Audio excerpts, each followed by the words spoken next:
నర్సరావుపేట పట్టణంలోని 31వ వార్డులో నూతన పెన్షన్ పంపిణీ కార్యక్రమం నిర్వహించబడింది. ఈ సందర్భంగా వార్డు ఇన్ఛార్జి మడకా ప్రసాద్ మాట్లాడుతూ వార్డులో పలు అభివృద్ధి కార్యక్రమాలు చేపట్టినట్లు తెలిపారు. అలాగే గత ప్రభుత్వ కాలంలో నెరవేరని అనేక అభివృద్ధి పనులకు ప్రస్తుత ఎమ్మెల్యే చదలవాడ అరవిందబాబు నాంది పలికారని పేర్కొన్నారు.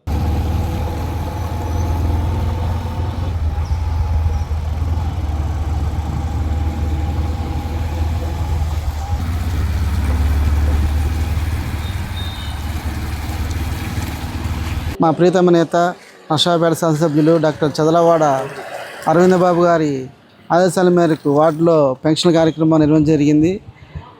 ఈ సందర్భంగా ఈ నెల మరో కొత్త పెన్షన్ రావడం జరిగింది. అదేవిధంగా పెన్షన్ల వల్ల ఏమైనా ఇబ్బందులు ఉన్నాయా అవి కనుక్కోమని మా ఎమ్మెల్యే గారు మమ్మల్ని పురమాయించడం జరిగింది. ప్రతి ఒక్కళ్ళు పెన్షన్ తీసుకుని ప్రతి ఒక్కళ్ళు పెద్దలు, చిన్నలు, అమ్మమ్మలు, తాతయ్యలు కానీ వీళ్ళందరూ కానీ చాలా సంతోషంగా వ్యక్తపరుస్తున్నారు. ఫస్ట్ తారీఖు రోజే మాకు పెన్షన్ ఇవ్వడం అనేది మా కుటుంబ పెద్ద కొడుకుగా ఇవాళ రోజున చంద్రబాబు నాయుడు గారు మా కుటుంబ పెద్దగా నించొని మాకు బాధ్యతలు స్వీకరించినందుకు మాకు చాలా సంతోషంగా ఉందని చెప్పేసి ప్రతి ఒక్క అవ్వ, అమ్మమ్మ, తాతయ్య అందరూ చాలా సంతోషం వ్యక్తం చేశారు. అదేవిధంగా నర్సరావుపేటలో స్థానిక 31వ వార్డు 2-3 వర్కులు పెండింగ్ ఉంటే వాటిని మా ఎమ్మెల్యే గారి దృష్టికి తీసుకెళ్తే వాటిని అమ్మటే వర్క్ను శాంక్షన్ చేసి వాటిని ఏర్పాటు చేయడం కూడా జరిగింది. అవి ఏమంటే మహాలక్ష్మీనగర్లోని సీసీ రోడ్డు ఒకటి దాదాపు 8 లక్షలు ఖర్చు పెట్టేసి ఆ సీసీ రోడ్డు కూడా అడిగిన వెంటనే కాదనకుండా తక్షణమే ఏర్పాటు చేసి మాకు చేయడం జరిగింది.